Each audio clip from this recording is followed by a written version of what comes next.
Bonjour à tous, bienvenue sur le plateau de Décideur TV. Alors, rareté du foncier, exigences réglementaires, enjeux de transformation environnementale et transformation des usages, les défis ne manquent pas pour le secteur de la promotion-construction et ils occupent les travaux et les réflexions de l'Association française de développement urbain, dont j'ai le plaisir de recevoir 4 membres pour évoquer aujourd'hui les enjeux de vos métiers. Je commence par vous, Patrick Chemovitch, vous êtes président de l'association, mais également maire de Colombes. Bienvenue à vous. Merci. Paul Jarquin, président de REI Habitat et de Fibois. Bienvenue à vous. Bonjour, merci. Sophie Menet, vous êtes directrice générale immobilier résidentiel de GA Smart Building. Bonjour. Bonjour Sophie. Et Marc Afzalab, directeur général de Polycité. Bonjour. Bienvenue à vous, Marc. Patrick, je démarre par vous. Comment vous résumeriez les enjeux de la construction et la façon dont vous y réfléchissez au sein de l'AFDU ? On sent bien qu'on est dans une nouvelle période aujourd'hui de créativité, d'inventivité sur la chaîne de valeur de la construction avec des nouveaux matériaux, des enjeux de transition écologique, d'isolation des bâtiments et d'économie d'énergie. Oui. Et donc, il faut à la fois tenir en aval et en amont l'ensemble de la chaîne, de la fabrication jusque le montage ou la construction des bâtiments. Et on voit bien qu'aujourd'hui, l'ensemble de la promotion immobilière est engagé dans ces réflexions. Merci Patrick. Marc Afzalab, vous êtes engagé vous aussi dans cette profession. Effectivement, je suis engagé. Presque militant. Comment vous résumeriez les enjeux qui la traversent ? Écoutez, effectivement, je suis engagé depuis 35 ans dans cette profession. À l'image de ce que disait Monsieur le Président, il y a à mon avis 2 challenges, enfin il y en a beaucoup, mais 2 challenges qui sont d'abord évidemment assurer un développement harmonieux de notre métier au regard des enjeux de la transition environnementale, mais je laisserai mes confrères en parler avec beaucoup plus de pertinence que moi. Mais l'un des enjeux, c'est de réhabiliter cette profession.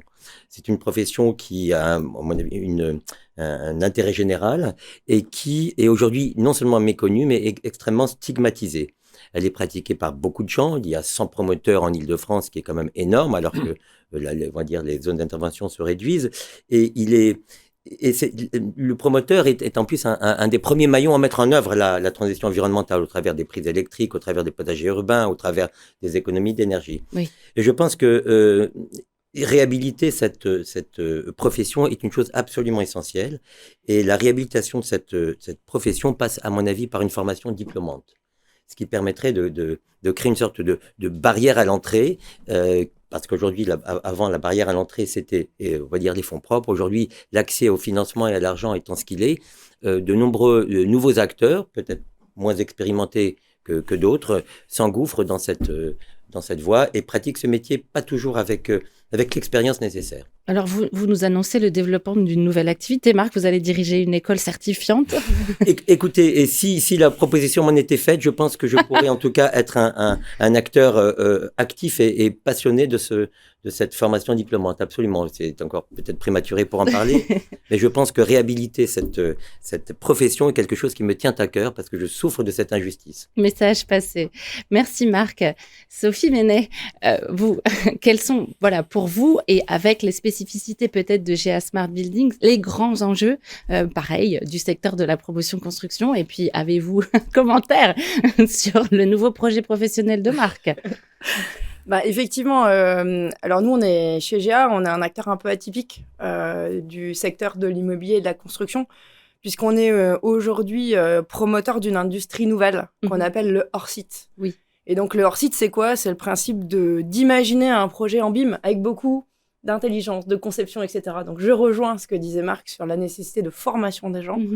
Derrière la préfabrication de l'ensemble des composants de l'acte de construire dans nos usines, donc réindustrialisation des territoires, réindustrialisation dans le bon sens des territoires et de nos villes, et ensuite assemblage sur site de façon à limiter au maximum, pour les élus par exemple, les nuisances que peuvent créer un chantier.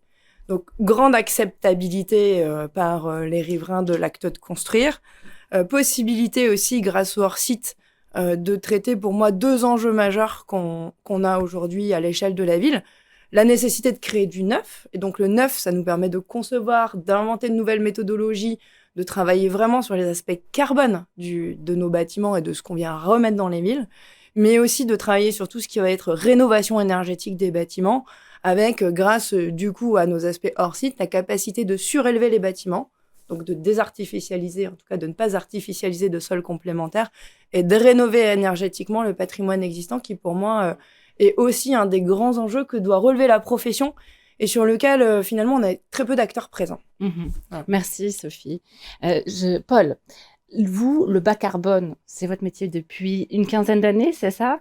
Aujourd'hui, qu'est-ce que ça signifie? Qu'est-ce que, du haut de cette casquette un petit peu pionnière, vous identifiez comme grande transformation à adresser par le métier? Comme le disait en introduction le président, effectivement, on est dans une période un peu d'inventivité, de créativité, et notamment suite à la mise en œuvre de la réglementation énergie-carbone, qui vient concrétiser d'une certaine façon l'obligation de l'engagement de tous les acteurs de la fabrique de la ville à réduire de façon concrète l'impact carbone. Et c'est vrai que nous, depuis maintenant une quinzaine d'années, l'ADN de l'entreprise, c'est d'avoir fait le choix du bois et des matériaux biosourcés dans la construction. Donc, le fait de construire en bois et en matériaux biosourcés, je sais que GA aussi fait partie des acteurs qui a de l'expérience là-dedans, ça nécessite... c'est une autre méthode, une différenciation dans la fabrication des projets, avec beaucoup de préfabrication, avec beaucoup de hors-site aussi. Et par contre, ça permet effectivement de venir réduire de façon très concrète jusqu'à 60% le bilan carbone des opérations de construction. On a fait une étude, nous, depuis 15 ans maintenant, sur l'ensemble des immeubles qu'on a livrés. Ils sont tous réglementaires à lycée construction 2025, donc même des bâtiments qui ont été livrés en 2012 avec presque 15 ans d'avance sur la réglementation, et 50% à lycée 2028. Donc, effectivement, c'est rentré dans une période maintenant où, pour prendre un peu de hauteur sur les 10-15 prochaines années, que ce soit les biosourcés ou d'ailleurs d'autres innovations qui viendront aussi sur les questions de consommation énergétique, mais d'être de façon très concrète au moment de la sortie du dernier rapport du GIEC, là, d'être face à des solutions très concrètes, et on rentre aussi dans un pragmatisme du bas carbone et de la fabrication de la ville. Patrick, peut-être surtout ce qui vient d'être évoqué, et également, puisque Sophie évoquait rapidement les attentes des élus, peut-être si vous voulez partager votre regard, parce que vous êtes aussi l'élu, en dehors du président de l'association. Alors, de réflexion, oui. D'abord, les échanges qu'il y a autour de cette table montrent les débats qui traversent l'association. Oui. Et donc, c'est important aussi de montrer qu'il y a des sujets d'actualité et d'anticipation de l'actualité de demain. La deuxième chose, c'est que on voit bien que aussi les réflexions des promoteurs rejoignent les réflexions sur la ville. Quand Sophie évoque la surélévation de bâtiments, oui. Ça renvoie aussi à la réhabilitation de l'ancien, au financement par des copropriétés de leur rénovation d'immeubles.